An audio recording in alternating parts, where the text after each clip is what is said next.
प्रभु जी, धन्यवाद हरे कृष्ण प्रभु, धन्यवाद प्रणाम। प्रभु जी, धन्यवाद। हरे कृष्णा प्रभु जी, घर करना है, क्या पढ़े? घर करना है। प्रेयर्स पढ़े प्रभु जी? Yes yes. ओम नमो भगवते वासुदेवाय। नमो भगवते वासुदेवाय। ओम नमो भगवते वासुदेवाय। ओम नमो भगवते वासुदेवाय। ओम नमो भगवते वासुदेवाय। ओम नमो भगवते वासुदेवाय। नारायणं नमस्कृत्यं नारायणं नमस्कृत्यं नरं चैव नरोत्तमं नरं नरं चैव नरोत्तमं देवीं सरस्वतीं व्यासं देवीं सरस्वतीं व्यासं ततो जयमुदीरयेत्। ततो जयमुदीरयेत्। नष्टप्रायेषु भद्रेषु नष्टप्रायेषु भद्रेषु नित्यं भागवत सेवया नित्यं नित्यं भगवत् भगवत्सेवया भवत युक्तं श्लोके भगवति उत्तमश्लोके भक्तिर्भवत नैष्टिकी। भक्तिर्भवति नैष्टिकी। कृष्णाय वासुदेवाय कृष्णाय वासुदेवाय देवकी नंदनाय च देवकी नन्दनाय च नन्दगोपकुमाराय नन्द नन्दगोपकुमाराय गोविन्दाय नमो नमः। गोविन्द गोविन्दाय नमो नमः। मूकं करोति वाचालं मूकं करोति वाचालं अङ्गुं लङ्घयते गिरिं पङ्गुं अंगो लङ्घयते गिरिं यत् कृपातमहं वन्दे यत्कृपातमहं वन्दे परमानन्दमाधवम्। परमानन्दमाधवम्। मङ्गलाचरण। जी। ॐ अज्ञानतिमिरान्धस्य ज्ञानाञ्जनशलाकया चक्षुरुन्मिलितं येन तस्मै श्रीगुरुवे नमः। श्रीचैतन्यमनोभीष्टं स्थापितं येन भूतले स्वयं रूप कदा मह्यं ददात् स्वपदान्तिकम्। वन्देऽहं श्रीगुरो श्रीयुतपदकमलं श्रीगुरून् वैष्णवांश्च श्रीरूपं सग्रजातं सगण रघुनाथा निविन्तं तं सजीवं स्वादेतं सावधूतं परिजनसहितं कृष्णचैतन्यदेवं श्रीराधाकृष्णपादान् सगण ललिता श्री विशाखान्वितांश्च च। हे कृष्ण करुणा सिंधु दीनबंधु जगतपते गोपेश गोपिका कांत राधा कांत नमोस्तुते। तप्त कांचन गौरांगी राधे वृंदावनेश्वरी वृषभानुसुते देवी प्रणमामि हरिप्रिये। वाञ्छाकल्पतरुभ्यश्च कृपा सिन्धुभ्य एव च पतितानां पावनेभ्यो वैष्णवेभ्यो नमो नमः। नमः ॐ विष्णुपादाय कृष्णपृष्ठाय भूतले श्रीमते भक्तिवेदांत स्वामिन् इति नामिने। नमस्ते सरस्वती देवे गौरवाणी प्रचारिणे निर्विशेष शून्यवादी पाश्चात्य देश तारिणे। जय श्री कृष्ण चैतन्य प्रभु नित्यानंद, श्री अद्वैत गदाधर श्रीवासादि गौर भक्त वृंद। हरे कृष्ण कृष्ण कृष्ण हरे हरे, हरे राम राम राम हरे हरे। हरे कृष्ण कृष्ण कृष्ण हरे हरे, हरे राम राम राम हरे हरे।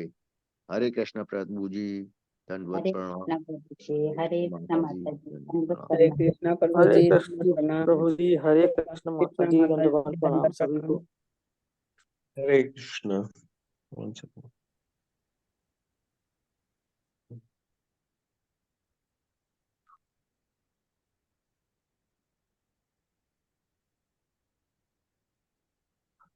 ओके, आप लोग को दिखाई और सुनाई दे रहा है?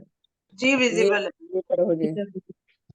तो आज जो श्रील प्रभुपाद का संदेश है वो इस प्रकार है। टुडे इज 27th फरवरी, 27 फरवरी। कई बार जब राधा रानी बाहर होती हैं तो कृष्ण उन्हें धक्का दे देते हैं और इस धक्का मुक्की में वे दोनों गिर जाते हैं। वे शिकायत करती हैं, मुझे इस तरह परेशान ना करो। इस स्थिति का लाभ उठाकर कृष्ण राधा रानी का मन कर लेते हैं। राधा रानी बहुत प्रसन्न होती हैं, किंतु बाहर से नाराज होती हैं। तो श्री कृष्ण बदमाश है।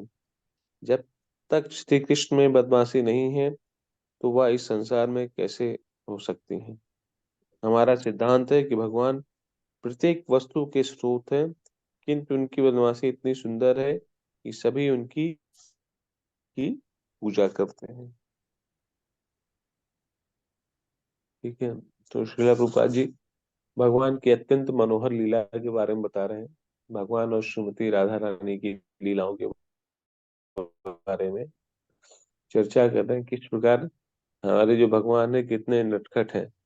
ठीक है, जिनसे हर कोई परेशान रहता था, लेकिन हर कोई वो परेशानी चाहता भी था। ठीक है, चाहे श्रीमती राधा रानी थी, चाहे गोपियां थी, चाहे उनकी माताएं थी, चाहे गोप थे, सब लोग। ठीक है, क्योंकि भगवान जो कुछ करते हैं वो क्या होते हैं, दिव्य होती है। ठीक है, आनंददायक होती है। ठीक है, हम लोग की तरीके से नहीं, कष्ट हम लोग करेंगे तो कष्टदायक होती है, लेकिन भगवान जो करते हैं वो मधुर वो भी। आनंददायक होती है। तो इसीलिए यहाँ पर श्रीला प्रभुपाद जी बता रहे हैं ये भगवान जो है बहुत ही नटखट है, लेकिन भगवान हमको उतना प्रेम भी करते हैं, क्योंकि उनकी नटखटता में ही उनका प्रेम है। ठीक है, अगर हमारे जीवन में भी कुछ ऊंच नीच हो रहा है, लेकिन सदैव भगवान हमारे संग है। ठीक है, हमको किसी भी बात का डरने का जरूरत नहीं है, क्योंकि हम सभी जानते हैं कि कृष्ण ही परम स्रोत है। ठीक है, तो शिला प्रभुपाद जी ने इस चीज को पुष्टि भी किया नीचे कि सभी कारणों के जो कारण है भगवान श्री कृष्ण है। और वो जो भी कुछ करते हैं, ठीक है, चाहे अपनी लीला के माध्यम से, शक्तियों के माध्यम से कुछ भी जो करते हैं, वो सब भी बहुत सुंदर रहती है। तो भगवान की लीलाएं बहुत ही व्यापक है और बहुत ही आकर्षण करने वाली है, मनमोहन करने वाली है, मोह लेती है। ठीक है, वृंदावन में देखिए कितनी गोपियां थी भगवान की। और कितने लोग किया भगवान ने माखन चोरी किया, तोड़ा फोड़ा। ठीक है, माखन चोर भी कहलाए। और सभी माताएं ये जानती थी कि कृष्ण जरूर इनके यहाँ आएंगे और इसको चोरी करेंगे। ठीक है, और सभी लोग मक्खन बना के कृष्ण के लिए ही रखती थी। क्यों? क्योंकि भगवान श्री कृष्ण जो भी कार्य करते हैं उस सबसे लोगों को सुख की अनुभूति प्राप्त होती है। उनका एक रीजन ही है। ठीक है, परित्राणाम साधु नाम, साधुओं का कल्याण करने के लिए। तो भगवान का कोई भी कार्य जो होता है, या तो साधुओं को, साधु मतलब स्पेसिफिक साधु नहीं, हर कोई जो भगवान का भक्त है वो साधु की ही श्रेणी में है। सबको सबका कल्याण करने के लिए, सबको आनंद देने के लिए भगवान अलग अलग प्रकार की लीला करते हैं। हम्म इसीलिए भगवान की जो लीला है वो अत्यंत मनोहर है। तो कृष्णा बुक में भी पढ़ सकते हैं, या श्रीमद् भागवतम में भी हम लोग देख ही रहे हैं किस प्रकार से भगवान की लीला चलती है। भगवान की लीला के प्रति, उनके गुणगान के प्रति, उनके श्रवण के प्रति फिर लोगों को तो भूख प्यास भी नहीं लगती है। ठीक है, लगातार 6 दिन 6 रात परीक्षित महाराज भगवान की लीला का श्रवण ही कर रहे थे, अमृत पान ही कर रहे थे। हम लोग को लगता है कभी कभी, इसलिए मुझे लगता है कि लोग कैसे अमृत पान कर लेते हैं, कैसे उनको भूख नहीं लगता है। हम लोग तो 1 घंटा भागवतम, आधा घंटा भागवतम सुन लेते थे मंदिर में, फिर इतनी तेज से हम लोग भागते थे कि यार प्रसाद मिल जाए नहीं तो खत्म हो जाएगा वृंदावन वगैरह में।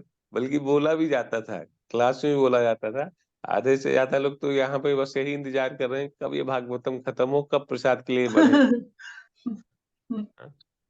और उसके बावजूद भी हम लोग इतने बेशरम कि क्लास खत्म नहीं हुआ पीछे से उठना शुरू भागे कि यार कब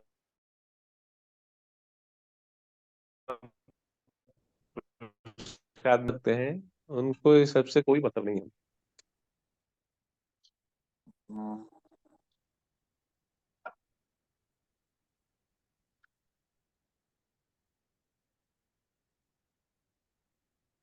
आवाज नहीं आ रही तो मुझे। फोन आ गया होगा, आप चुप रहिए।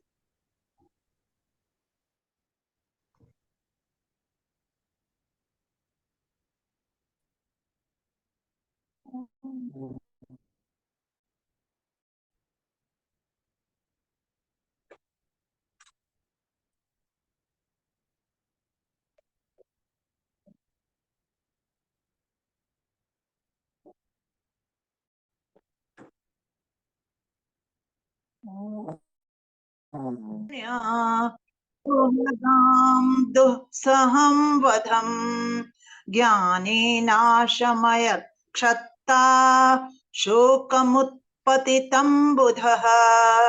हरे कृष्णा। हरे कृष्णा। हरे कृष्णा। हरे युद्धावाद कृष्णा। सुहृदां दुःसहं वधं ज्ञानेनाशं यच्छित्तः शोक मुत्पतितं बुधा। हरे कृष्णा। हरे कृष्णा। श्री शुक उवाच इति उद्वात उपाकर्ण सुहृदं दुस्सहं वधं ज्ञानेन असमयत सक्ता शोकम उत्पतितं बुधः। हरे कृष्णा। सभी को दंडवत प्रणाम, माता जी को दंडवत, प्रभु जी को दंडवत प्रणाम। हरे कृष्णा। हरे श्रीशुकवाच इति उद्धवादुपाकर्ण्य सुहृदामदुःसहं वधं ज्ञानेनाशमयात्मा क्षता शोकमुक्तिपतितं बुधा। हरे कृष्णा। हरे कृष्णा। सब माताओं जी को, प्रभु जी को दंडवत प्रणाम, प्रभु जी को दंडवत प्रणाम। श्री शुक उवाच इति उद्धवात उपाकर्ण्य सुहृदयां दुःसहं वधं ज्ञानेन अश्मयत शता शोकम उत्पत्तिम बुधः। हरे कृष्णा। हरे कृष्ण। श्री शुक उवाच इत्यद्भवादुपकर्ण्य सुहृदान्दुःसंवधं ज्ञानेनाशय यक्षाता शोकमुक्तितं बुधः। हरे कृष्णा। प्रभु जी पंचांग प्रणाम। सभी माता जियों को, प्रभु जी को दंडवत प्रणाम। श्री शुक उवाच इति युद्ध्वाद उत्पाकर्ण्यं कर्ण सुहृदामदुःसहं वधं ज्ञानेन शम्यतक्षक्ता शोकम् उत्पत्तिं बुध। हरे कृष्णा। प्रभु जी। हरे कृष्णा।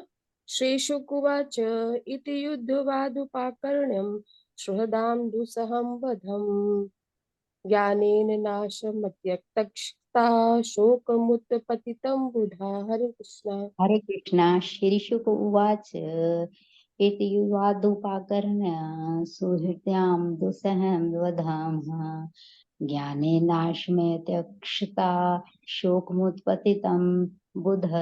हरे कृष्णा। हरे कृष्णा। श्री शुकवाच, श्री सुखदेव गोस्वामी ने कहा, इति इस प्रकार, ऊर्ध्वातम ऊर्ध्व से, उपाकर्ण सुनकर, सुहृदाम मित्रों तथा संबंधियों का, दुस्सहम असहाय, वधम संहार, ज्ञानेन दिव्य ज्ञान से, असमयत स्वयं को सांत्वना दी, छत्ता विदुर ने, शोकम वियोग, उत्पतितम उत्पन्न किया, बुद्धा विद्वान। अनुवाद तात्पर्य by His Divine Grace Shri भक्ति वेदांत स्वामी श्रील प्रभुपाद जी के द्वारा। श्रील प्रभुपाद की जय। श्री सुखदेव गोस्वामी ने कहा कि उद्धव से अपने मित्रों तथा संबंधियों के संहार के विषय में सुनकर विद्वान विदिर ने स्वयं को दिव्य ज्ञान के बल पर अपने असहाय शोक को प्रशमित किया। ठीक है, तो यहाँ पे बताया जा रहा है कि किस प्रकार जब विदुर महाराज को पता चला कि सारे जो गुरु के लोग थे, दुर्योधन के लोग, ठीक है, किस प्रकार से उनका संहार हो गया और फिर उनके जितने भी युद्ध का तो समापन हुआ ही, फिर उसके बाद यदुवंशियों का भी समापन हो गया, फिर भगवान का पलायन भी हो गया इस धराधाम से। तो उद्धव को बड़ा झटका, विदुर महाराज को बड़ा झटका आया। ठीक है, शोक तो हुआ ही, क्योंकि एक तरीके से भौतिक जगत में जब कोई अपना जाता है तो शोक होना अनिवार्य है। ठीक है, तो ऐसा नहीं कि हम लोग डायरेक्टली शोक की मोह से बच पाए हैं। ठीक है, युधिष्ठिर महाराज खुद इतने ज्ञानी होकर उनको जब शोक होता है तो उनका शोक कौन दूर करता है? स्वयं।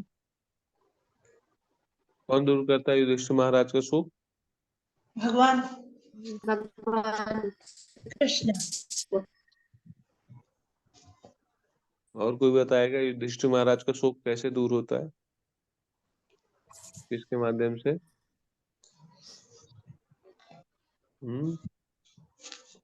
प्रभु जी उन्होंने हम जो है यज्ञ किया था।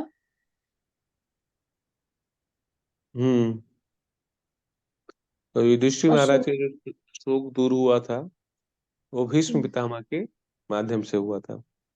ठीक है, भगवान चाहते तो भगवान युधिष्ठिर महाराज का शोक दूर कर सकते थे, जिस प्रकार से अर्जुन का शोक दूर किया था, डर दूर किया था, मोह दूर किया था, उसी प्रकार से समाप्त हुआ तो युधिष्ठिर महाराज को शोक हो गया। ये सारा सब कुछ जो हुआ है वो मेरे कारण हुआ है। ठीक है, हम लोगों को राज्य पाने के कारण हुआ है, और उनको भी बहुत ही भयानक शोक हो गया, क्योंकि वो अपने आप को इस चीज का दोषी मानने। ठीक है, तो भगवान चाहते तो कुछ भी उपदेश दे सकते थे, लेकिन भगवान ने अपने भक्त को, क्योंकि भीष्म पितामह भगवान को जानते थे स्वयं। ठीक है, तो भगवान युधिष्ठिर को भीष्म पितामह के पास लेके जाते हैं और फिर भीष्म पितामह उनको उपदेश देते हैं, फिर जिससे युधिष्ठिर का मोह जो है भंग होता है, जो शोक है वो दूर होता है। भगवान भगवान के भक्त, ठीक है, तो हमें भगवान के भक्तों के ही माध्यम से हम लोगों को पता चल रहा है, क्योंकि हम लोग तो पांडवों के जैसे है नहीं कि भगवान साक्षात नित्य संगी के रूप में इस धराधाम पर है। लेकिन भगवान के जो भक्त हैं, देखिए यही भगवान ने हमको संदेश भी दिया है कि भगवान के भक्तों का संग करेंगे तो निश्चित रूप से हमारा भी जो शोक है, जो मोह है, आसक्ति है, वो सब टूटेगी। तो इसीलिए भगवान ने खुद उपदेश ना देकर किसको दिलवाया? भीष्म पितामह द्वारा भीष्म पितामह से। ठीक है, तो पहले भगवान की आज्ञा का सिरोधार करना है। ठीक है, लेकिन वो आज्ञा किसके माध्यम से आनी चाहिए? गुरु के माध्यम से। ठीक है, तभी हम समझ पाएंगे कि भगवान हमको क्या बता रहे हैं, क्यों बता रहे हैं और किस लिए बता रहे हैं। तो यहाँ पर विदुर को बताया गया कि कुरुक्षेत्र के युद्ध के परिणाम स्वरूप उनके मित्रों तथा संबंधियों के संहार के साथ साथ यदुवंश का विनाश तथा भगवान का प्रयाण हो चुका है। तो हम सभी लोग ये सब सुनते चले आ रहे हैं, देखते चले आ रहे हैं किस प्रकार महाभारत का युद्ध चला। ठीक है, और किस प्रकार धीरे धीरे कौरवों का विनाश हुआ, किस प्रकार पांडव जो है चले जाते हैं और फिर अंत में भगवान भी पलायन कर जाते हैं। ठीक है, एक्चुअली भगवान पहले पलायन करते हैं फिर पांडवों का होता है। तो ये सब सारी चीजें सुनकर विदुर महाराज कुछ समय के लिए, लिखा भी आगे, इन सबसे कुछ समय तक वे शोकाकुल हो उठे। ठीक है, किंतु दिव्य ज्ञान में अत्यधिक बढ़े चढ़े होने से वे अपने को उस ज्ञान द्वारा शांत करने में पर्याप्त थे। जैसा कि भगवत गीता में कहा गया है कि शरीर के संबंधों के साथ दीर्घकालीन संगति के फलस्वरूप मित्रों तथा संबंधियों के संहार के कारण शोक का होना तनिक भी आश्चर्यजनक नहीं है, किंतु मनुष्य को उच्चतर दिव्य ज्ञान के द्वारा ऐसे शोक को दमित करने की कला सीखनी चाहिए। ठीक है, तो स्पष्ट रूप से यहाँ पे बताया गया है कि दीर्घकालीन संगति के फलस्वरूप। ठीक है, तो दीर्घकालीन संगति हम सबसे ज्यादा किससे करते हैं इस भौतिक जीवन में? अपने सगे संबंधियों से, मतलब से बहुत ही परिवार ज्यादा। हम्म, और हम्म, बहुत सुखों के अपनी भौतिक आसक्तियों से हम रखते हैं प्रभु जी। माया से प्रभु जी। वही ना, भौतिक सुखों से। और कोई? तो दीर्घकालीन संगति जो सबसे ज्यादा हम करते हैं वो अपने आप से माता ही पिता। करते हैं। नहीं नहीं, माता पिता नहीं, सबसे ज्यादा हम अपने आप से ही करते हैं। ठीक है, सबसे ज्यादा प्रेम हमको किससे होता है? अपने शरीर से होता है। ठीक है, सबसे ज्यादा जो संगति होती है वो हमारी अपने शरीर में रहने के कारण हमको लगता है कि हम, ये शरीर है, ये आत्मा सब नहीं है। कुछ। ठीक है, हम अपना सब कुछ भूल जाते हैं, हम उसी को ही अपना प्रारूप मानने लगते हैं। ठीक है, देखिए, आत्मा का बोध तभी होगा जब आपको पता चलेगा कि हम शरीर नहीं आत्मा है। जब आपको इस ज्ञान की अनुभूति होगी तब आपके जो समक्ष जो व्यक्ति है वो अगर शरीर छोड़ के जाएगा तो आपको थोड़ा सा शोक होगा, लेकिन जब आपको पता चल जाएगा बस इसकी आत्मा तो सनातन है। ठीक है, उसका तो कोई क्षय नहीं हुआ, शरीर है बस उसका आकार बिगड़ा है। ठीक है, वो शरीर को छोड़कर चला गया। ठीक है, उनको भौतिक संगति नहीं होगी लेकिन वो कनेक्टिविटी बनी रहेगी। ठीक है, तो फिर इस प्रकार से किसी भी प्रकार का शोक नहीं होगा। लेकिन इसमें जो ये शब्द दिया गया है ना कि दीर्घकालीन संगति होने के कारण इसकी फलता थोड़ा सा शोक होता है, लेकिन दिव्य ज्ञान या उच्च ज्ञान के माध्यम से हमें ऐसे शोक का नाश करना चाहिए। ठीक है, तो सगे संबंधी जब जाते हैं तब बहुत ही दुख होता है। ठीक है, क्योंकि उनसे हमारा संबंध रहता है, और जब हमारा शरीर जाने के उस पे आता है तब हमको और भी ज्यादा दुख होता है, क्योंकि हम उस शरीर को, जैसा कि हम लोगों ने कल चर्चा किया था ना, कि हम उस शरीर को एकदम नहीं छोड़ना चाहते हैं। लेकिन जो भगवान की इस ज्ञान को सुनता है, जो असलियत से अपना सामना करता है, तो वो इस सब चीज के लिए कभी शोक नहीं करता है। इसीलिए साधु संत की कृपा जो है सदैव प्राप्त करनी चाहिए।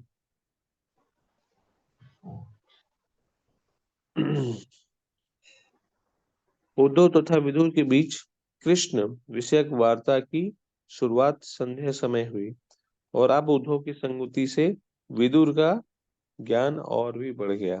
तो भगवान के जो भक्त हैं वो हमेशा भगवान की ही चर्चा करते हैं और भगवान के भक्तों का संग करने से हमारा ज्ञान जो है अपने आप बढ़ जाता है। ठीक है, हमारे अंदर एक अलौकिक शक्तियां आ जाती हैं। वो शक्ति क्या है कि हम आसक्तियों को काट सकते हैं। ठीक है, और हम शोक से लड़ सकते हैं, भय को दूर कर सकते हैं। भले ही आम रूप से देखने में किसी को बहुत ही बड़ी शक्ति न लगे। ठीक है, निश्चित रूप से अगर देखा जाए तो एक भक्त के जीवन में जो परिवर्तन आता है एक वरिष्ठ भक्त के कारण, एक भक्तों के कारण, तो ये बहुत ही अलौकिक ही है। ठीक है, कि आपके हृदय से काम, क्रोध, लोभ, ईर्ष्या ये सब दूर हो जाए। ठीक है, ये बहुत बड़ी जीत नहीं है। हाँ,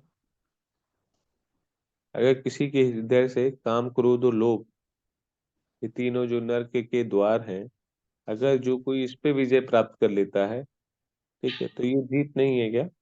भले ही भौतिक दृष्टिकोण से उसके जीवन में धन धनाढ्य ना हो, ठीक है, उसका रहन सहन बहुत ही आलीशान ना हो, लेकिन भक्तों की संगति में रहकर भले ही वो कहीं पे भी रह रहा हो, सरयू के किनारे रह रहा हो या क्या घर में रह रहा हो, लेकिन अगर वो उन तीनों चीज पे विजय प्राप्त कर ली है, काम, क्रोध, लोभ तथा ईर्ष्या पे, सबसे तो वो बड़ी व्यक्ति चीज अलौकिक ही है। ठीक है, साधु के अंदर क्या है? साधु के अंदर ना कोई कामना है, ना क्रोध है, ना किसी के प्रति ईर्ष्या है, हाँ, और ना कुछ पाने का लोभ है। तो अगर ऐसा किसी के अंदर विचार हो जाए तो वो दिव्य नहीं हो जाता है? क्यों वो लोग दिव्य बन जाते हैं? हाँ प्रभु जी। क्यों? क्योंकि भगवान का आनंद उनको प्राप्त हो जाता है, भगवान का प्रेम जिसको प्राप्त हो जाता है, भगवान का प्रेम का अनुभव हो जाता है। ठीक है, वो भक्तों की सेवा करने में ही मगन रहते हैं। एक बार नोट कर लीजिए, हम लोग भागवतम का श्रवण करते हैं, वाकई हमको बहुत अच्छा लगता है, बहुत ही आनंदमय होता है, लेकिन इस श्रवण का सार्थक फल तभी है जब हम सेवा करेंगे। ठीक है, नहीं तो ये हमारे भागवतम का जो ज्ञान है वो ज्ञान बन के ही रह जाएगा। भागवत हमें सिखाता है किस प्रकार से सेवा करने से भगवान का प्रेम भक्तों के हृदय में जागृत होता है। हम्म। जी। जी प्रभु जी। प्रभु जी जी। हरि कृष्ण, मंत्र का जाप भी तो सेवा है ना? हाँ, हर कोई सब कुछ सेवा भक्ति है। सेवा, हाँ भक्ति सब सेवा। कुछ सब कुछ सेवा है, लेकिन भक्तों की सेवा, अब आप हरे कृष्ण मंत्र का जाप कर रहे हैं, निश्चित रूप से सेवा है। ठीक है, लेकिन यहाँ पे स्पेसिफिक भगवान किस चीज का संदेश दे रहे हैं? भक्तों भक्तों। की सेवा। ठीक है, जी। भगवान हम लोगों को कोई उपदेश डायरेक्टली नहीं दे रहे हैं, वही दे रहे हैं कि भक्तों के माध्यम से, और जब भक्तों के माध्यम से हमें ज्ञान सुनते हैं तो देखिए ज्ञान का आदान और प्रदान होता है। ठीक है, जब आप या हम किसी से भी ज्ञान सुनते हैं तो उसके फलस्वरूप हमको क्या देना चाहिए? ये भी शास्त्रों का नियम है कि गुरु और भगवान के समक्ष हम जब भी जाएं तो हमको कुछ ना कुछ देना चाहिए, कुछ उनको दक्षिणा देनी चाहिए, कुछ दान के स्वरूप देना चाहिए, कुछ वस्त्र भेंट करने चाहिए, उनको खिलाना पिलाना चाहिए, उनको आसन ग्रहण करवाना चाहिए और उनसे भगवान के ज्ञान के बारे में हमको पूछना चाहिए। ठीक है, तब यही तो हम लोगों ने सीखा कि किस प्रकार से हमको साधुओं की सेवा करनी चाहिए। जी। तो कहने का अर्थ ये है कि भगवान तथा भगवान के भक्त, ठीक है, भगवान के जो भक्त होते हैं उनको भी हम भगवान की तरीके से ही सेवा करते हैं, क्योंकि वही है जो हमें भगवान का ज्ञान या भगवान के प्रेम का आनंद हमको प्रदान करने वाले हैं। ठीक है, उन्हीं के माध्यम से हमको मिल रहा है। अब उद्धव जी कौन है? हाँ, उद्धव जी भगवान के भक्त ही है ना। विदुर जी को ऐसा ज्ञान दिया कि उनका भी मोह, उनकी भी आसक्ति दूर होगी। और विदुर जी कौन है स्वयं?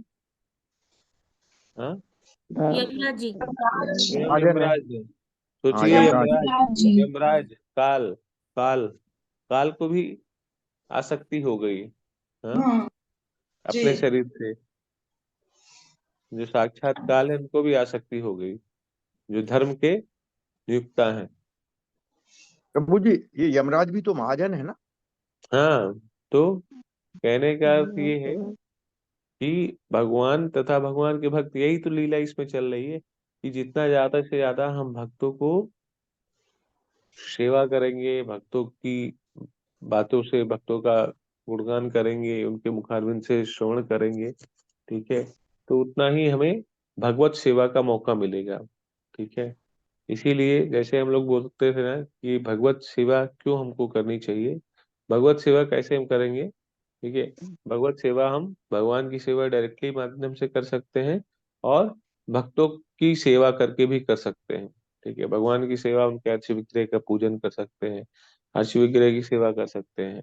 ठीक है, इसके बाद उनको भोग लगा सकते हैं, भक्तों को घर में बुला के कुछ पवाया, खिलाया, उनको दान दक्षिणा दिया। ठीक है, फिर इसके बाद शास्त्रों का दान कर सकते हैं। फिर और लोगों को बुला सकते हैं, अपने कॉलोनी लोग वालों को, उनको भगवान के बारे में बता सकते हैं। यहाँ यहाँ जहाँ पे मौका मिल रहा है किसी जीव को कुछ खिलाने का, कुत्ता, बिल्ली, बंदर, चिड़िया, ठीक है, इन सबको भी खिलाइए पिलाइए। ठीक है, एक्चुअली गृहस्थ के लिए जो 3 धर्म बताया गया था ना, कि वो एक तो पहला क्या करना है, हम्म जीव को पार्जन के लिए धन दान, अर्जित करना है। फिर दान, फिर इसके बाद इसको डिवाइड दान, करना हमको। हाँ, उसको पुण्य पुण्य करना है, पुण्य अर्जित करना है। पुण्य अर्जित मतलब धर्म धार्मिक कार्य करने हैं। ठीक है, दान दक्षिणा ये सब करना है, और शास्त्रों का श्रवण करना है। ठीक है, ये सारी चीजें शास्त्रों के श्रवण के माध्यम से फिर इसको वर्णाश्रम का पालन करना होता है। ये गृहस्थ के कर्तव्य है। ठीक है, जब तक हम पुण्य अर्जित नहीं करेंगे, पुण्य अर्जित मतलब धार्मिक कार्य, ठीक है, भगवान की सेवा, भगवत सेवा, तब तक जितने भी लोग हैं, हम यहाँ पे जितने लोग बैठे हैं, हमारा सभी का कोई ना कोई ऐसा पुण्य है कि हम इस कथा का श्रवण कर पा रहे हैं। ठीक है, इसको सुन पा रहे हैं। ये कथा भी, ये जो भगवत कथा है, कल मैं सुन रहा था महाराज का, कि ये भगवत कथा भी ना हम तभी सुन सकते हैं जब हमारे अंदर साधुओं साधुओं की सेवा हमने की हो। ठीक है, हम्म जब हमने कोई पुण्य कार्य की हो या भगवत सेवा की हो, तभी हम इस कथा को बैठ के वहां पे सुन सकते हैं। और एक चीज और भी बोला है कि आएंगे तो लाखों लोग सुनने के लिए, लेकिन उसमें से 10% ही ऐसे श्रोता होंगे जो इस कथा का असली रसास्वादन करेंगे, क्योंकि उनकी भगवत सेवा, भगवत रुचि और भी प्रधान है। ठीक है, तो इसीलिए जितने भी राजा देखिए, सब लोग ना पहले के समय सब दान करते थे, सब सेवा करते थे, सब ऋषियों का, अतिथियों का सत्कार करते थे। आज के समय में क्या होता है, अतिथि घर पे आता है ना, तो मुंह बन जाता है लोगों का। हम्म अरे यार कब जाएगा ये, हाँ? तो जाने को छोड़ दीजिए, जब जाएगा तो उसको हम कुछ भेंट भी नहीं देंगे। हम्म अतिथि मतलब क्या? अतिथि मतलब कि बिना अति तिथि, ठीक हाँ, है। बिना तिथि के, बिना डेट के, बिना बताए वो आ गया ना, तो उसमें लोगों जी को हक होता था। पहले हम लोग के यहाँ अतिथि आते थे तो आप, खुश हो जाते थे। आज तो कुछ खाने को मिलेगा बढ़िया। ठीक है, आज तो अतिथि के कारण कुछ ना कुछ बनेगा बढ़िया, पनीर की सब्जी बनेगी, पकौड़ी बनेगी, तो वही खाने बने। को बढ़िया मिलेगा। आज तो सब ऑनलाइन हो गया, अतिथि आगे, चलिए रेस्टोरेंट में चलते हैं जी। ठीक है, तो बस यही है कि भक्तों की संगति, भक्तों की सेवा बहुत ही अनिवार्य है। तो जिस घर में अतिथि की सेवा नहीं होती है, अतिथि का सत्कार नहीं होता है, साधुओं की सेवा, साधुओं का सत्कार नहीं होता है, भगवान के भक्तों का गुणगान नहीं होता है, भगवान की सेवा नहीं होती है, ठीक है, केवल उसमें एक तरीके से परिवार ही रहते हैं, ठीक है। तो वो घर घर ही रहता है, केवल बिल्डिंग का घर रहता है, वो घर कभी भवन नहीं होता है। और जिस घर में ये सारी चीजें होती है वो घर जो है भवन हो जाता है। भवन मतलब, मंदिर बन जाता है। भवन मतलब भा मतलब भगवान, ठीक है, यहाँ पर भगवान रहते हो, विचरण करते हो, ठीक है। और वन मतलब जंगल, ठीक है। तो जो घर बिना भगवान के चलता तो जंगल के समान है। और जंगल में कौन रहते हैं?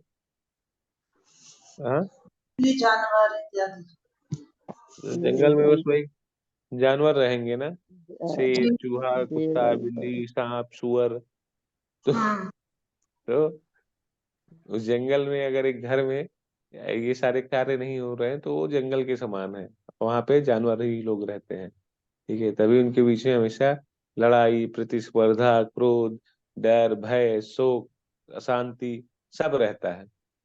लेकिन जिस घर में भगवान जी रहते हैं, ठीक है, उस घर में सदैव जो है आनंद का अनुभव रहेगा। भले ही सुख दुख का क्षण आए लेकिन सदैव आनंद ही रहते हैं। ये होती है भक्त की विशेषता, ठीक है। तो इस प्रकार से विदुर जी का जो मोह था वो उद्धव जी के उपदेश से दूर हुआ, और विदुर जी अपनी आसक्ति काटकर अपने आप को समझाकर फिर आगे बढ़ते हैं, ठीक है। चलिए अगला श्लोक पढ़िए। जी। महाभागवतं व्रजन्तं कौरवर्षभः विश्रम्भादभ्यधत्तेदं मुख्यं कृष्ण परिग्रहे। हरे कृष्णा। हरे कृष्ण। सतं महाभागवतं वृजन्तं कौरवर्षभः विश्रम्भादभ्यदत्तेदं न परिग्रहे। हरे कृष्ण। हरे कृष्ण। हरे भागवतं प्रचितं कौरवऋषभ विश्रम्भादध्यन्तं कृष्ण परिग्रहे। विश्वमादभ्यधते मुख्यं कृष्ण परिग्रहे। हरे कृष्ण। हरे कृष्णा। सतं महाभागवतं दन्तं कौरवरिसभः विसंहात अभ्यधत्त इदं मुख्यं कृष्ण परिग्रहे। हरे कृष्णा। हरे कृष्णा प्रभु जी। हरे कृष्ण। सतं सतं महाभागवतं व्यजन्तं कौरवसभ विश्रम्भद्भ्ये तत् इदं मुख्यं कृष्ण परिग्रहे। हरे कृष्ण। हरे कृष्ण। सतं महाभागवतं वज्रतं कौरवऋषभः विश्रम्भाद भयधत्तेदं मुख्यं कृष्ण परिग्रहे। हरे कृष्ण। हरे हरे कृष्ण। कृष्ण। संतम शतं महाभागवतम प्रज्जतं कौरवर्षभ विश्रम्भादभ्य दत्तिदं हरे मुख्यं कृष्ण परिग्रही। हरे हरे कृष्ण। कृष्ण। संतं महाभागवतं वृजन्तं कौरवर्षभ विषम्भादभ्यदतीतं मुख्यं कृष्ण परिग्रहे। हरे कृष्णा। हरे हरे कृष्ण। कृष्ण। सतं महाभागवतं व्रजन्तं कौरवऋषभः विश्रम्भादभ्यधत्तेदं मुख्य कृष्ण परिग्रहे। हरे कृष्ण। सभी को दंडवत प्रणाम। हरे हरे कृष्ण। कृष्णा। पढ़ चलिए, लीजिए। पढ़ेंगे क्या मत जी? हाँ जी, पढ़ रहे हैं प्रभु जी। सत्यम महाभागवतम व्रजंतम कौरवर्षभ विश्रम्भात अभ्यधत इदं मुख्यम कृष्ण परिग्रहे। हरे कृष्ण प्रभु जी, धन्यवाद। विदुर ने तम उद्धव से महाभागवतम भगवान का महान भक्त वर्जंतम जाते हुए कौरव ऋषभा कौरवों में सर्वश्रेष्ठ विश्रम्भातम विश्वास या वश अभ्यदत्त निवेदन किया इदम या मुख्यम प्रधान कृष्ण भगवान कृष्ण की भगवान कृष्ण की पारिग्रहे भगवत भक्ति में भगवान तत्वरवाई शेषी भक्ति वेदांत स्वामी श्रील प्रभुपाद जी के द्वारा श्रील प्रभुपाद की जय।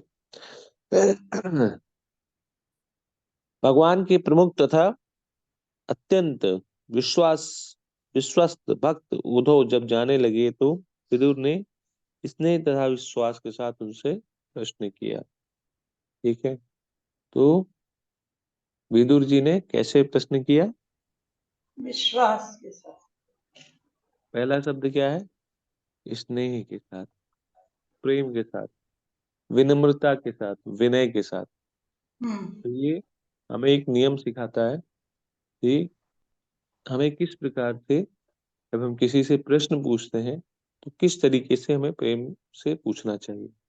ठीक है, क्योंकि जो हमें ज्ञान देता है या बताता है, ठीक है, तो उससे हमें बहुत ही स्नेह से, बहुत ही विनम्र होकर प्रश्न पूछना चाहिए कि मेरा ये संशय है महाराज जी। ठीक है, और इस संशय के विषय में आप थोड़ा सा प्रकाश डालिए।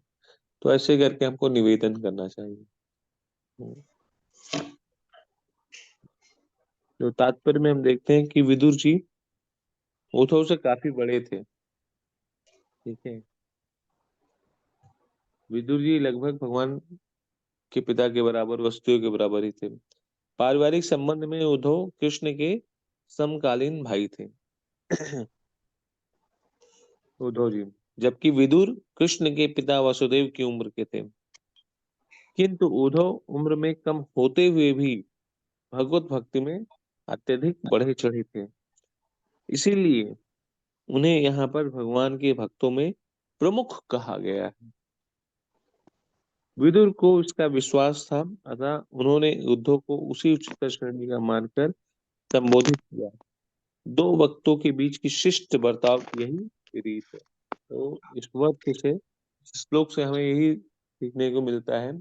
श्रील प्रभुपाद जी लास्ट में क्या लाइन लिख रहे हैं कि दो भक्तों के बीच शिष्ट बर्ताव की यही रीत है। मतलब ये भक्तों के बीच का बर्ताव का एक शिष्टाचार, एक आचरण है, एक व्यवहार है, एक तरीका है, एक संदेश है। किस प्रकार से एक भक्त दूसरे भक्त को रिस्पेक्ट देते हैं, आदर करते हैं, और कुछ भी संशय होता है तो बड़े ही विनम्र से निवेदन करके उसको पूछते हैं। जी, ये एक विशेषता है। और सबसे बड़ी चीज है कि यहाँ पर इस चीज का भेदभाव ही नहीं है कि उद्धव जी उनसे छोटे हैं उम्र में, भले ही छोटे हों। ठीक है, प्रहलाद महाराज 5 साल की उम्र में ही सबको भक्ति सिखाने लग गए। और उनसे बड़े बड़े लोग भक्ति सीख रहे हैं। ठीक है, सुखदेव गोस्वामी को भी देखिए, एकदम तरुण अवस्था में ही भक्ति का प्रचार प्रसार कर रहे हैं। उनसे भी सब लोग, यहाँ तक जिन्होंने भागवतम सिखाया वही भी आके भागवतम सुन रहे हैं, नारद मुनि आके सुन रहे हैं। ठीक है, जितने भी महान ऋषि थे सब आके वहां पर भागवतम का पान कर रहे हैं। क्यों? भगवान का संदेश देने वाला कोई भी हो सकता है जी, और भगवान के प्रेम की अनुभूति करने वाला कोई भी बन सकता है। क्योंकि हम सब उसी सच्चिदानंद भगवान के सनातन अंश हैं। जो शक्ति उनमें है वही शक्ति हमारे अंदर है। बस हमारे अंदर जो क्वांटिटी है वो बहुत कम है, लेकिन क्वालिटी वही है। जी, ठीक है, क्वालिटी वही है। हमारे अंदर मात्रा जो है वो कम है, लेकिन मात्रा की जो गुणवत्ता है वो उसी शक्ति से है। ठीक है, तो एक चिंगारी भी एक घास फूस में आग लगा सकती है, और आग को डालेंगे तो लगेगा ही। ठीक है, क्योंकि दोनों की गुणवत्ता समान है। तो हम भी अगर चाह लेना कि अगर हमें भक्ति, भगवान का प्रेम करना है, करना है, करना है, तो हमको कोई रोक नहीं सकता है। इन काम, क्रोध, मद, मत्सर, ईर्ष्या, ये जितने भी लोग हम पर राज किए हुए हैं ना, हम सब लोग एक एक करके फट फट करके उनको निकाल सकते हैं, दूर कर सकते हैं, और हमारे आसपास भी नहीं भटकेंगे। हम्म। जी। निरंतर हमको किसकी शरण में रहना है? भगवान की शरण में रहना है। क्योंकि अगर भगवान की शरण से एक पल के लिए हम ओझल होते हैं, तो ये तो सब लोग हमको वापस से अटैक कर देते हैं। जिस प्रकार अंधकार के बाद सूर्योदय होता है, तो उजाला या रात्रि, उजाला या रात्रि, यही है जीवन में। इसी प्रकार या तो हृदय में भगवान, या तो माया।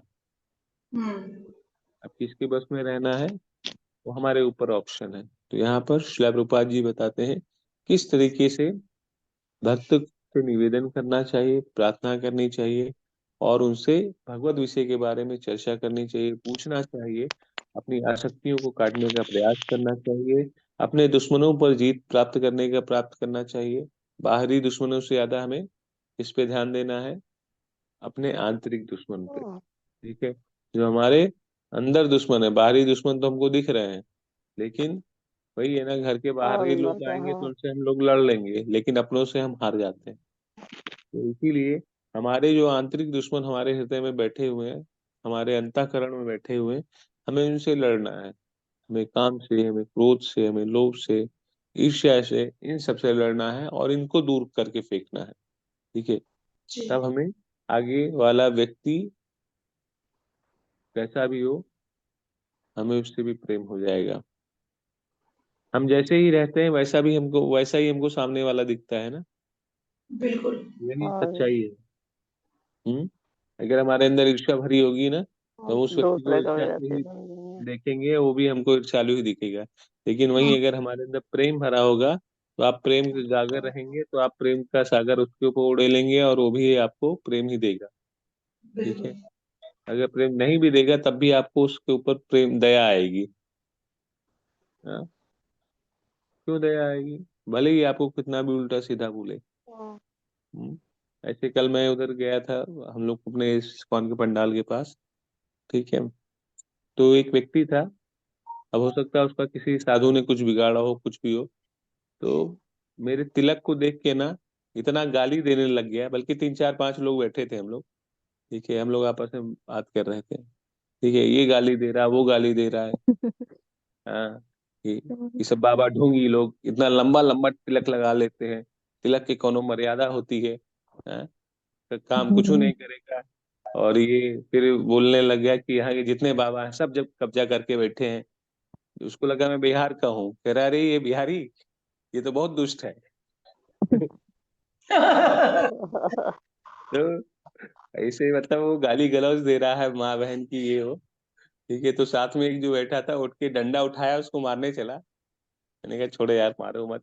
ठीक है, वो वैसे बेचारा परेशान है, किसी साधु ने उसके साथ कुछ गलत कर दिया होगा। ठीक उसने है, किसी ने साधु ने बहुत मतलब ज्यादा हर्ट किया होगा प्रभु जी, बहुत ज्यादा हर्ट कर दिया होगा ना, तो कंट्रोल खो दिया होगा इतने से, मतलब वो बाहर आ गई सारी बातें। नहीं, एक्चुअली बाहर आने की, जैसे भागवतम में ही हम्म, हमको पता चलता है ना, कि हाँ कुछ व्यक्ति ऐसे होते हैं जो भगवान से हाँ इतने ईर्ष्यालु होते हैं कि हाँ वो तिलक देखते ही उनकी ईर्ष्या बाहर आ जाती है। हाँ, वही है। ठीक है, वो कि वो तिलक के तेज को बर्दाश्त ही नहीं कर पाएंगे। नहीं कर पा नेगेटिविटी। हम्म। तो हाँ, तो सब जब देखा कि सब लोग उसको मारने दौड़े हैं, तो अपना बाटी चोखा पैक करा के निकल लिया। तो कहने का अर्थ यही है कि जो ईर्ष्यालु व्यक्ति है ना, वो बेचारे वैसे ही किसी के दुश्मन की कैद में है, गिरफ्त में है। ठीक है, तो उसको मारने से क्या फायदा? हाँ, वो बोलता रहे, बोलता रहे, कोई मतलब ही नहीं है। अभी ये भागवतम का असर था, हम लोग शांत बैठे थे। अभी यही हम लोग के जवानी जवानी मतलब, अगर भागवतम की शरण में हम लोग ना होते तो उठ के मैं ही 2 4 5 घंटा आप उसको मार देता। ठीक है। बिल्कुल। लेकिन ये सब असर जो आता है ना, वो भागवत के प्रेम के ही कारण आता है। ठीक है, भक्तों के संग के कारण ही आता है कि हम अपने आप को कुछ हद तक कंट्रोल करने का काबू कर प्रयास कर पाते पाते हैं। हैं। ठीक है, और जिससे हमें भगवान की शरण जो है प्राप्त होती है। तो इसीलिए भक्तों का संग जीवन में बहुत ही जरूरी है, भगवान के प्रेम के लिए और भगवत प्राप्ति के लिए। ठीक है, स्पष्ट है आप सभी को? जी हरे कृष्णा प्रभु जी। यश माता जी। हम प्रभु जी यहाँ लिखा है कि दो भक्तों के बीच शिष्ट बर्ताव की रीति है, मतलब ये हाँ, थोड़ा क्लियर शिष्टाचार। नहीं हो रहा है। शिष्टाचार की भक्तों के बर्ताव में, जो जब दो भक्त आपस में देखते, लास्ट के 2 श्लोकों में श्रील प्रभुपाद जी ने यही बताया ना कि दो भक्तों के बीच में आपस में परस्पर में किस प्रकार का संबंध होना चाहिए, किसी भी प्रकार का भेदभाव नहीं होना चाहिए। और दूसरा कि जब भक्त आपस में मिलते हैं तो स्नेह पूर्वक मिलते हैं। ठीक है, फिर अगर हमें कुछ उनसे प्रश्न भी करना होता है तो बहुत ही स्नेह पूर्वक और विनम्रता पूर्वक वो लोग प्रश्न करते हैं, संशय की बात करते हैं, दूर करते हैं एक दूसरे का।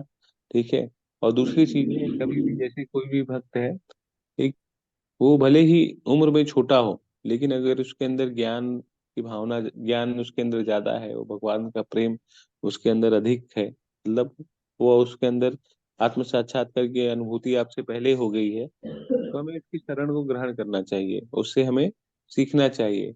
ऐसा नहीं कि अरे हम बड़े हैं, हम जाबे न करब उनके पास, हमरे सामने पैदा भय, आज बहुत ज्ञान बाचत है।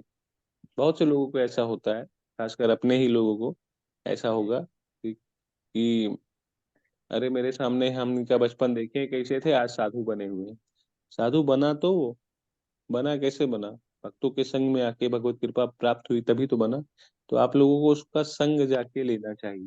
ठीक है, ना कि उनसे ईर्ष्या करनी चाहिए। तो यहाँ पर यही श्रील प्रभुपाद जी बता रहे हैं कि दो भक्तों के बीच में जो शिष्टा होता है, शिष्टाचार, आचरण, दो भक्तों के बीच का आचरण और व्यवहार बता रहे हैं किस तरीके से वो आपस में उनका प्रेम प्रदान करते हैं एक दूसरे को। ठीक है, जी प्रभु जी क्लियर है।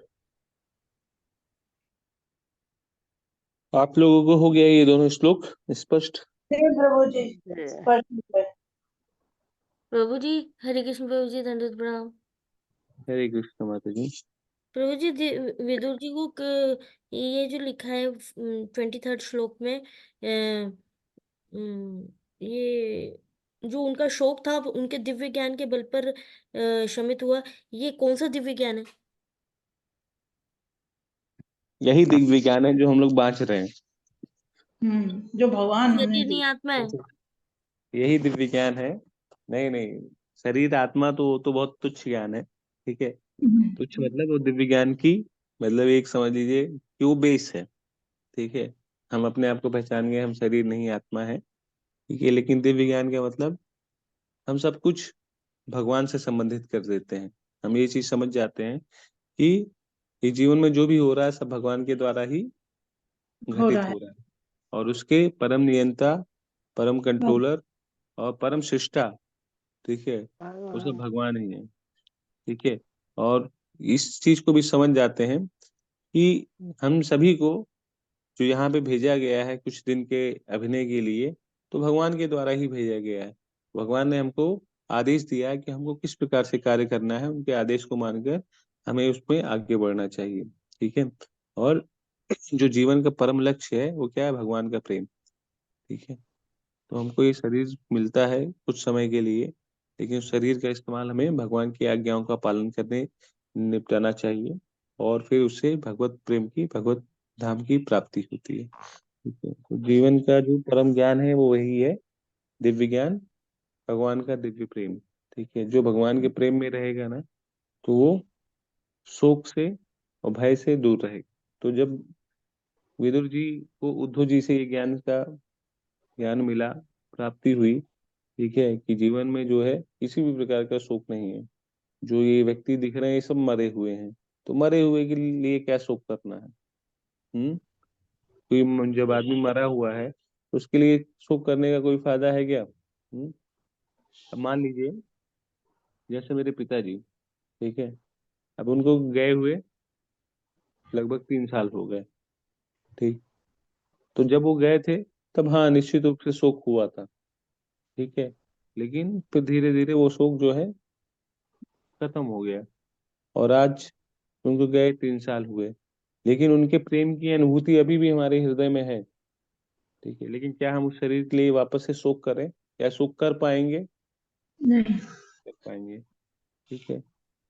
तो हृदय में अनुभूति मतलब हम सभी जानते हैं कि वो एक शरीर उनको प्राप्त हुआ, ठीक है, उस शरीर से उनका उतना प्रारब्ध था, उतने दिन यहाँ पे हमारे साथ रहे और फिर वो चले गए, ठीक है। तो इसमें आपको शोक होने की जरूरत है ही नहीं। इसमें व्यक्ति को और हर्ष होना चाहिए कि व्यक्ति आया और अच्छे कार्य करके, ठीक है, भगवान की भक्ति करके वो चला गया, तो उसमें लोगों को हर्ष होता है। इसीलिए जब साधु संत शरीर छोड़ते हैं ना, तो लोग नाचते गाते बजाते कीर्तन करते हुए जाते हैं। क्यों? क्योंकि उनको हर्ष होता है, ठीक है। और जब नॉर्मल लोग शरीर छोड़ते हैं तब रोते गाते सब जाते हैं, ठीक है।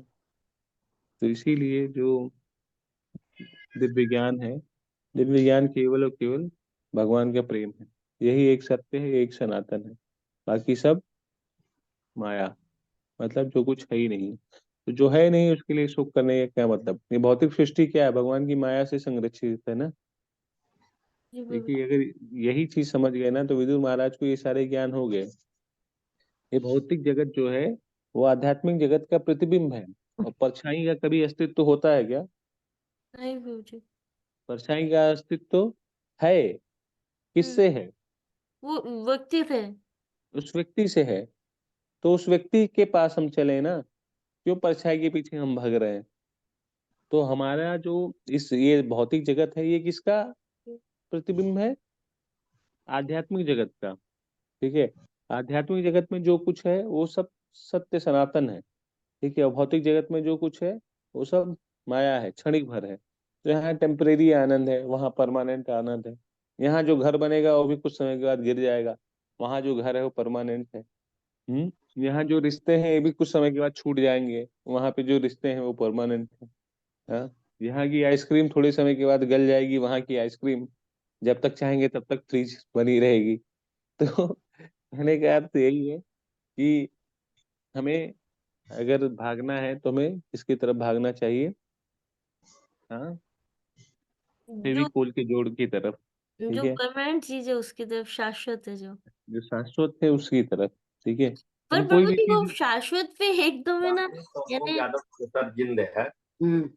पढ़ाई जो है बतो जवन होए अपनी शास्त्र बताते हैं प्रभु जी। आप लोग बताते हैं, आपके माध्यम से ही समझ में आया कि आध्यात्मिक हम जगत है, नहीं तो स्वर्ग से ऊपर कोई समझते ही नहीं थे। तो हाँ, ये प्रभु जी शास्त्र ही बताते हैं, ये हम लोग नहीं बताते माता जी, ये शास्त्र ही बताते हैं। हाँ शास्त्र बताते हैं। तो वो प्रभु जी की वो प्रभु जी जो लोग जाते हैं, अपने सगे संबंधी जाते हैं उनके लिए क्या हमारा है ना वो रहता है, क्या नाम है, स्वार्थ रहता है, इसलिए हम लोग रोते हैं। नहीं, वो बताया गया, देखिए वो जायज है, क्योंकि हमारा जो संबंध होता है उस शरीर के साथ थोड़ा समय बिताते हैं तो एक अटैचमेंट हो जाता है यार। एक अटैचमेंट देखिए मोबाइल है, मोबाइल हम लोग अपने साथ में रखते हैं जो निर्जीव है। हाँ जी। तो उस मोबाइल से जब वो कहीं खोता है तो हमको बड़ा दुख होता है। हाँ, हम्म। मोबाइल की छोड़िए, जब गाड़ी हमारी जो है, ठीक हम्म। है, आजकल लोग गाड़ी खिंचा के फोटो क्या डालेंगे, this is my new family member, hmm. ठीक है। अपने हम्म। फैमिली मेंबर को अपना फैमिली मेंबर नहीं मानेंगे, ठीक है, अपने हाँ। सगे भाई को भाई नहीं मानेंगे, नहीं लेकिन मानेंगे अपनी प्रभु जी। अपनी गाड़ी को बोलेंगे this is my new family member.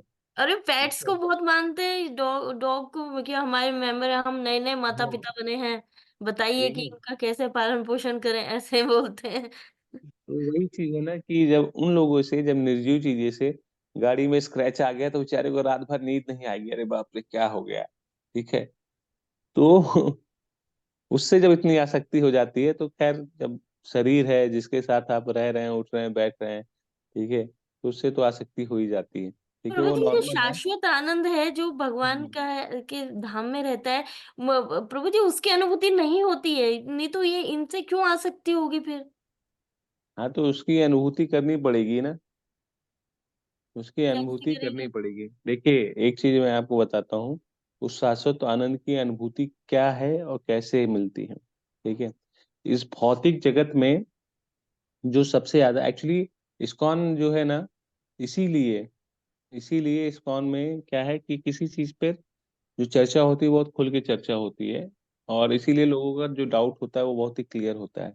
इस भौतिक जगत में जो सुख रखा गया है, चरम मतलब जो एक तरीके से सो कॉल्ड कहिए मटेरियल लोगों के लिए जो चरम सुख है वो किसमें है?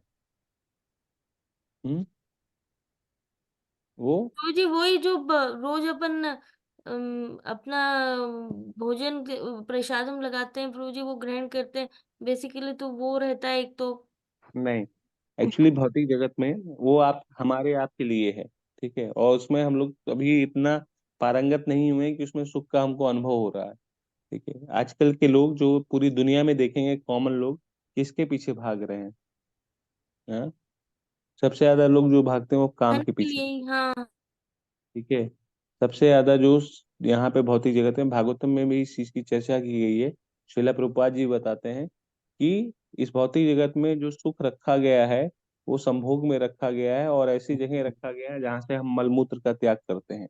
ये इस चीज का इंडिकेशन भी बताया गया है कि वो जो सुख लोगों को लगता है वो मात्र सेकंडों का है, लेकिन आध्यात्मिक जगत में इसी सुख का लाखों लाखों लाखों लाखों गुना आनंद है। ठीक है, ऐसा नहीं कि भौतिक जगत में सुख नहीं दिया गया, इसीलिए यहाँ पे काम दिया गया है।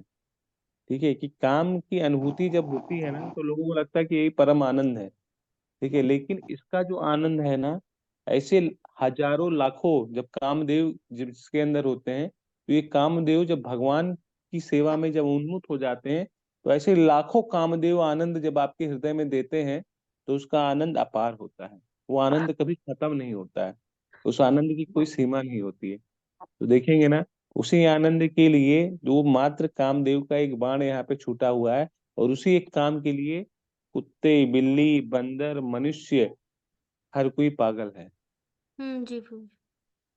हर कोई पागल है, केवल हम्म उसी एक काम के क्षणिक आनंद के लिए। हम्म लेकिन आध्यात्मिक जगत में हम्म भगवान की भक्ति से ये आनंद लाखों लाखों गुना होता है, और हर सेकंड बढ़ता जाता है। तो सोचिए, ये आनंद जब भौतिक जगत में रहते हुए साधुओं के हृदय में भगवान की भक्ति से आ जाएगा, तो उस तुच्छ हम्म, आनंद की तरफ, उस काम की कौन तरफ जाएगा? कोई ध्यान देगा? नहीं प्रभु जी। नहीं देगा। तो अपने आप से ही जब हमारा लेवल जब बढ़ने लग जाता है भगवान की भक्ति के तरफ, और उस आनंद की अनुभूति, और हम्म वो आनंद ऐसा आनंद होता है ना हम्म कि हमारा ये रोम रोम रोमांचित होता है, एकदम हम उत्साह हम्म पूर्वक हो जाते हैं हम्म भगवान की, मतलब आप उस आनंद को, वे क्या बोल रहा हूँ कि व्याख्या नहीं कर सकते, हाँ आप नहीं प्रभु जी, बता नहीं सकते उसका हैं। ना क्षणिक जो थोड़ा सा हम एहसास कर सकते हैं, जो सुबह मंगला आरती करते हैं हाँ, और भगवान की सेवा जो करते हैं, वो उसमें इतना आनंद रहता है कि आप, कोई कहता भी रहे कि मैं डिस्टर्ब हो रहा हूँ भाई, यानी यूं डिस्टरबेंस बताते हैं कि ना आपके ये कार्य करने से हमको डिस्टर्ब हो रहे हैं, बट ना हम उसको नहीं छोड़ पाते प्रभु जी, कि तो वही अपने चीज आप ही तो आंखें लोगों खुल को, जाएंगी, सेवा करनी है तो, भगवान तो की। लोगों को बस इसी चीज के लिए, जब हाँ। आदमी ना उस आनंद को गलत जगह पे तराश रहा है, लेकिन अगर उसी जी जी आनंद जी। को सही जगह पे लगा दिया ना, तो उसको ऐसे हम्म परम आनंद की प्राप्ति होती है। फिर जी। लोग कहते हैं ना भैया कि भगवान में रम गए हैं, तो वो इसीलिए रम जाते हैं क्योंकि उसको परम आनंद की अनुभूति होने लग जाती है। होने लगती है। प्रभु जी बताने के लिए बहुत बहुत धन्यवाद प्रभु जी, क्योंकि ये ठीक चीज है। समझ में नहीं आ रही थी, बहुत हम्म। क्लियर कर दी प्रभु जी आपने। थैंक यू प्रभु जी, दंडवत प्रणाम। ठीक है माता जी। हम्म, ठीक है, तो हम लोग फिर आज का सेशन यहीं पे समाप्त करते हैं। हरे कृष्णा प्रभु जी। हरे कृष्णा माता जी। प्रभु जी, इसी चैप्टर का श्लोक नंबर 16 का ये प्रश्न है। यहाँ पर लिखा है कि श्रीमद् भगवत का संक्षिप्त रूप में वेष्टित्व स्वरूप की व्याख्या के लिए था। तो ये वेष्टित्व स्वरूप क्या है प्रभु जी? वेष्टित्व स्वरूप वही भगवान के प्रेम स्वरूप। अच्छा ठीक है, अच्छा। हाँ, ये भगवान का प्रेम स्वरूप है श्रीमद् भागवतम। ठीक है, भगवद गीता जो है ज्ञान स्वरूप है और श्रीमद् भागवतम प्रेम स्वरूप। ठीक है, कि इससे हमें प्रेम की प्राप्ति होती जी प्रभु जी, थैंक यू सो मच। है। ठीक है, तो फिर आज हम लोग सेशन को यहीं पे समाप्त करते हैं। ग्रंथ श्रीमद् भागवतम की जय, जगत गुरु श्रीला प्रभुपाद की जय। वाञ्छा कल्पतरुभ्यश्च कृपा सिन्धुभ्यो पतितानां पावनेभ्यो वैष्णवेभ्यो नमो नमः। अनंत कोटि वैष्णव वृंद की जय। हरे थैंक कृष्ण। यू प्रभु, दत्त प्रणाम। हरे कृष्ण प्रभु जी, दंडवत प्रणाम।